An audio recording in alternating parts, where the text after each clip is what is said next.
actions of the individuals responsible is a stark reminder of the need to strengthen our laws to protect public safety and ensure accountability. I want to begin by acknowledging some very important guests with us today. First, I'd like to recognize Nick Lord and Autumn Curiel, the parents of Preston Lord. Your strength and determination to seek justice in the face of such loss inspires all of us. Thank you for being here today. I also want to thank Maricopa County Attorney Rachel Mitchell for joining us. Her dedication and invaluable partnership in pursuing justice and strengthening public safety have been essential to this effort. Today, along with my colleagues here, I'm proud to introduce Preston's Law, House Bill 2611. This legislation is a direct response to the horrific events that devastated the Lord family and our community. It aims to hold offenders accountable while sending a strong message that these acts will not be tolerated. The bill targets the growing problem of organized violence and criminal activity in our neighborhoods. It strengthens penalties for those who act with accomplices to commit assault, provides law enforcement with better tools to investigate and prosecute these crimes, and supports efforts to prevent future incidents.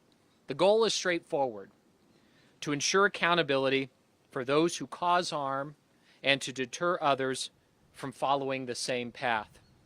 Preston's Law will help us protect our communities and give law enforcement the resources they need to pursue justice effectively.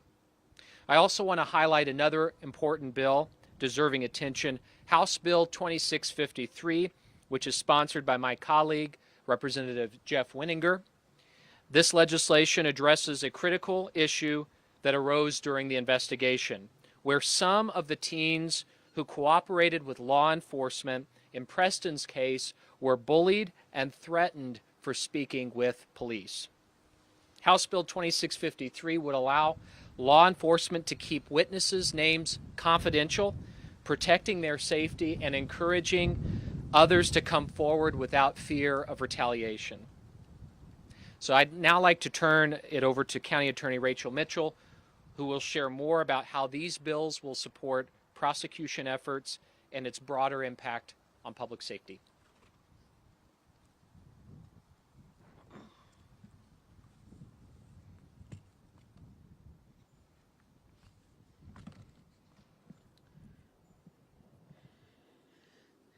Thank you, Representative Gress, Nick Lord, and Melissa, Autumn Curiel, for being here today.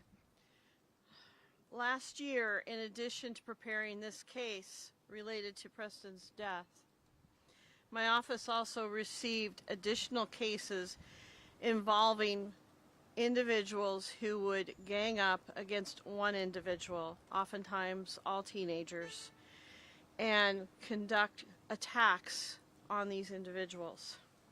As we moved through looking at these cases, it became clear that our current law was not doing the job that we needed it to do.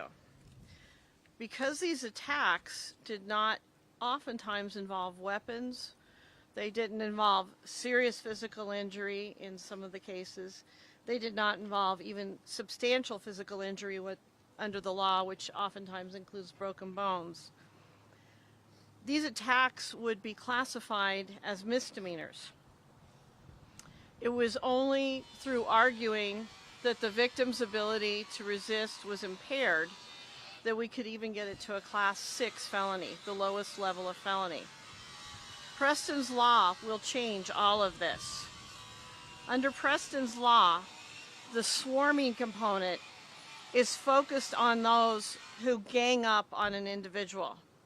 This is, for the most part, what we have seen arise in teen violence. 3, 4, 5 individuals ganging up on one person. And I would also point out that this applies to more than juveniles, it applies to adults as well. As a prosecutor, I can tell you that the mob and group-like mentality is significantly more dangerous for the victim, and that's why this needs to be reflected in the law. The proposed legislation adds language to the current law that if you commit an assault and are aided by 2 or more accomplices, the charge will be a Class 4 felony. This is significant for 2 reasons. First of all, a Class 4 felony carries a longer punishment than a Class 6 felony. But also important is the fact that a Class 4 felony, unlike a Class 6 felony, cannot be returned to a misdemeanor. Those are the issues that we have had with the current law. So working with Representative Matt Gress, Julie Willoughby, and others within the legislature, I see Representative Carter here as well, supporting this legislation is critical. And I would also thank Representative Wenninger for his bill. We also saw instances of bullying of witnesses in this situation, and so addressing that through his legislation is going to be very, very important. I would do anything I could to change what happened to Preston Lord, but as the top prosecutor, I can't do that. I can't restore him. But what I can do is I can make sure that we have tools going forward to dissuade people from doing this kind of thing again and causing the kind of hurt that has hit Preston Lord's parents. So my sincerest thank you to the Lord family for taking the time to come out here and honestly live through this again to support this bill. It means so much, and it is such a great way to make a difference. Thank you.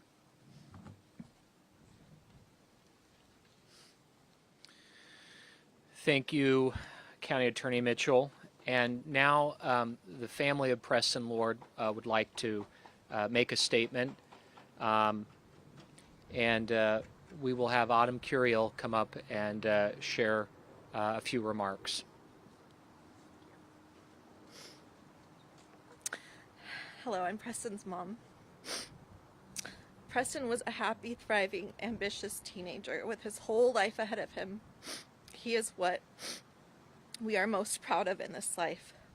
Had our son had the opportunity to defend himself when he was violently assaulted, he could have lived out all of his hopes and dreams.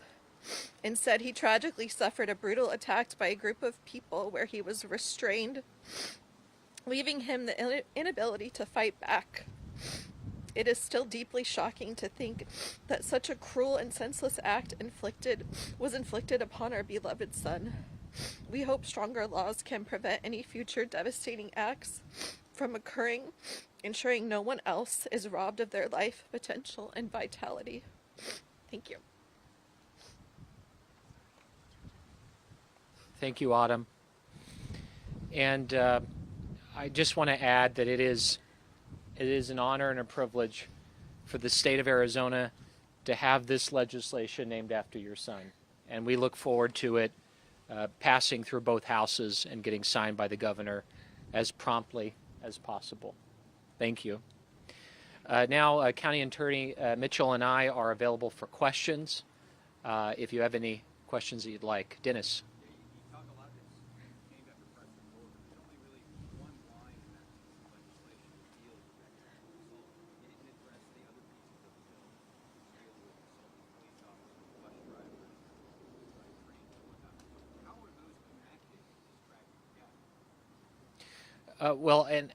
County Attorney Mitchell might be able to address it. There are several bills that we're moving in order not to violate the single subject rule that all impact what happened in Preston Lord's situation.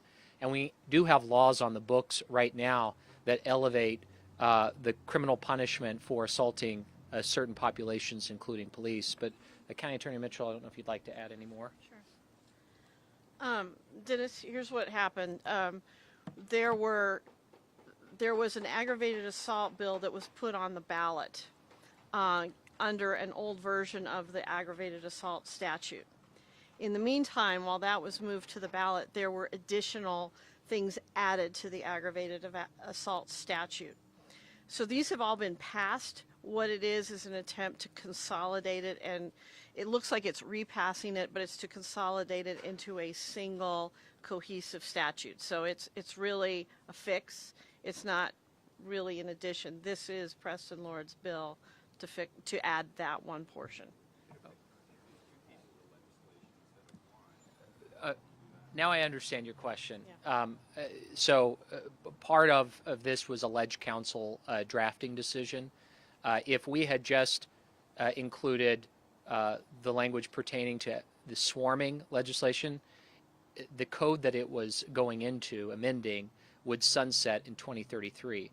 We want this to be permanent, and this was the proposal that ledge council suggested in order to harmonize all three versions of the statute and make all of them permanent law. What are some of the penalties of the most punitive law that would be applied to this? What is it like and what does it look like under the bill? So right now, my understanding is that it's a Class 6 felony for aggravated assault. And when you engage in swarming activities, it will now be elevated to a Class 4 felony. When someone faces a Class 6 felony, it can be pled down to a misdemeanor. Swarming is a completely different type of violence happening right now. It certainly frightens the individual subject to swarming. It has the potential to cause significant injury, and in Preston Lord's case, it caused death. So we're taking this very seriously, and law enforcement needs additional tools to hold these perpetrators who cowardly engage in mob violence accountable. This sounds like a very unique category, something that we don't have a law right now. The act of swarming and establishing as a specific law. That's correct. Yep. Wayne. I believe Gilbert Police, as we were discussing this case and the Gilbert News cases, discussed how difficult it was to classify this student group as a criminal gang because of different thresholds they have to reach. Is there any of this legislation, is there anything to address that, to, I guess, bring groups like this into the fold? County Attorney Mitchell. This current statute does not address that. There still is a process for finding this to be a gang, but again, as I've talked about in my previous press conferences about this, in order to allege something against them in a particular case, you have to have a grand jury also agree with that, and the grand jury did have a full presentation of that in this matter. In my understanding too, is some of the criticism in this case was the police handling of the situation where this group is going around for a year attacking people. They didn't do much. Is this legislation do anything to address that situation? So the police can be have to be more proactive to stop this kind of senseless violence. Well, I think we want all of our law enforcement agencies to be responsive to crimes happening in our community. In general, I mean, we have a shortage of law enforcement officers nationwide and certainly here in the state of Arizona. But what I sense from my conversations with law enforcement agencies is the Preston Lord case has really impacted the approach that all police departments across the state are viewing these types of incidences. So I do think that it has made a course correction. I think it's heightened the seriousness of how the police deal with these situations.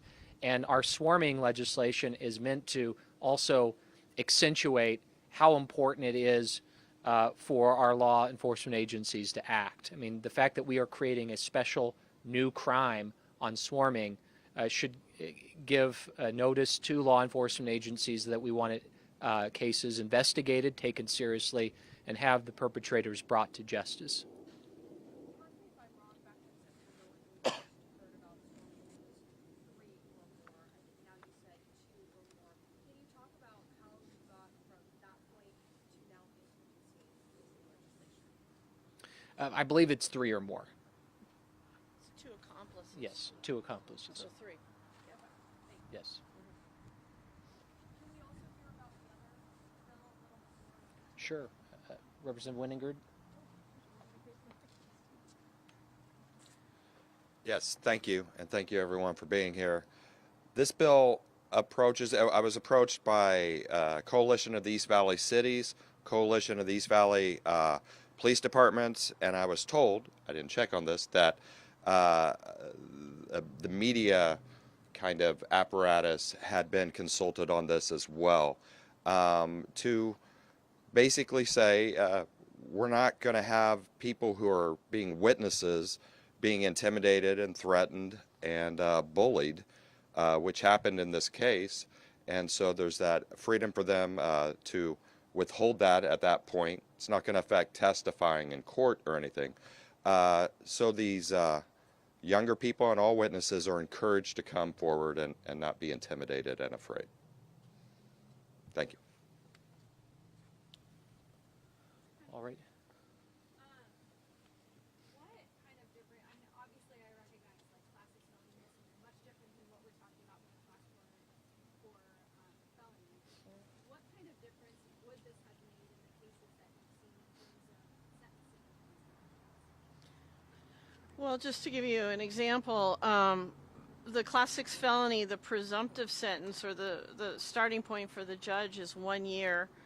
The starting point or presumptive sentence in class 4 is 2.5 years. So that does make a significant difference, but also it makes a significant difference because as you work through that case, you could go to trial and get a conviction on a class 6 felony and it could be designated a misdemeanor. So the maximum sentence on a class 1 misdemeanor, because they don't do presumptive sentences on misdemeanors, is 6 months in jail. So it makes a big difference. If your prosecutors had this before, what would that have meant for these cases? Well, if we had had this at the time, I think it would have helped us secure longer sentences in the cases that are peripheral cases to this to the Preston Lord case. And also, I mean, you can't ignore the deterrent effect of it being specifically called out in the law and punished more stringently. To that deterrent effect, what would you say to those who consider breaking this law? Well, I would say that they need to consider, number one, the mob mentality and the gang mentality is so dangerous that when it goes overboard, you can take a life. Nobody can argue with that. You can take a life. And there are 7 young men who are now charged with first-degree murder. So that's the outside possibility. But the inside possibility is you can go to prison for a long time just for participating in this when a life is not taken. And that the state, the county attorney's office is going to take this very seriously, and you will be held accountable. One last question. And this is obviously legislation is always reactive. Anything being done to be proactive to stop these types of incidents from happening in the future? And do you think if this law was in place in October 2023, it would have prevented that trend?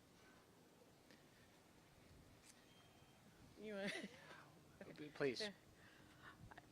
You know, I can't go back and predict what would have happened. What I do know is that people who are engaged in criminal activity do pay attention to how law enforcement is responding to things.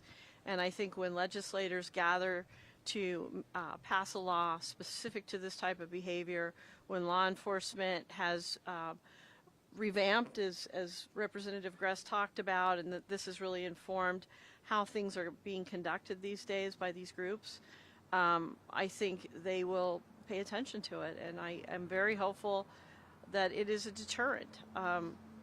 You know, as a prosecutor, I love to not even get to the punishment part. I love to just deter the behavior so that there is no crime. But in the event that there is, they will be held accountable for it. And I would say that there have been a lot of lessons learned in this, and I know that law enforcement agencies have had conversations on this very topic about how they can be more proactive. So we have legislation. I think we have a shift in attention from our law enforcement partners, and my hope is that moving forward, we don't see justice delayed as long as it had been delayed, both in terms of the investigation, certainly, and bringing all of these folks to justice. These tools given to law enforcement will help them act even more quickly. Thank you all for being here, and stay tuned. We'll see this bill as it moves through the process. The next step is it'll need to be heard in the Judiciary Committee, and so we're working with Representative Wynn to get that on the calendar. Thank you.